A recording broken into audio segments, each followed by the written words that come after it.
ಓಕ್ಸ್ ನಾವಿವಾಗ ಡೋನ್ನಾ ಪಾಲಲ್ಲಿದ್ದೀವಿ. Entry 50 rupees. Evening ಬಂದರೆ ಫುಲ್ ಲೈಟಿಂಗ್ ಹಾಕಿರ್ತಾರೆ ಅಂತ ಬಂದರೆ ಲೈಟೆಲ್ಲ ಎನರ್ಜಿ ಸೇವಿಂಗ್ ಮಾಡ್ತವ್ರೆ. ಇಲ್ಲಿ ನೋಡಿದ್ರೆ ಎಲ್ಲ ಕಡೆ ಸೀ ಕಾಣಿಸುತ್ತೆ. ಇದ್ರ ಬಗ್ಗೆ ಹಿಸ್ಟ್ರಿ ಎಲ್ಲ ನಮಗೆ ಗೊತ್ತಿಲ್ಲ. ನಿಮ್ಗೆ ಏನಾದ್ರು ಗೊತ್ತಿದ್ರೆ ಕಮೆಂಟ್ ಮಾಡಿ ಗೈಸ್. ಕರೆಂಟ್ ಉಳಿಸ್ತಾರೆ ಅಂತ ಹೇಳಿದ ತಕ್ಷಣ ಲೈಟ್ ಹಾಕ್ತವ್ರು ನೋಡಿ.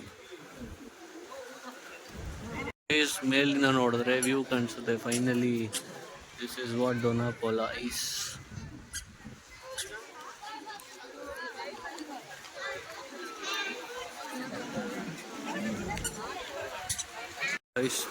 ಫೈನಲಿ ಡೋಲಾ ಪೋಲಾ ಅನ್ನೋರು ಇವರೇ ನೋಡಿದ್ರಾ.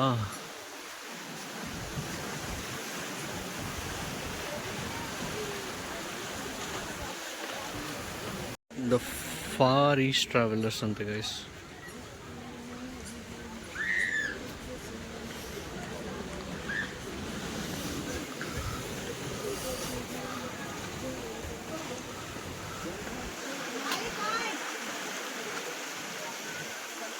ಇಲ್ಲಿಂದ ನೋಡಿದ್ರೆ ಫುಲ್ ವ್ಯೂ ಗೈಸ್.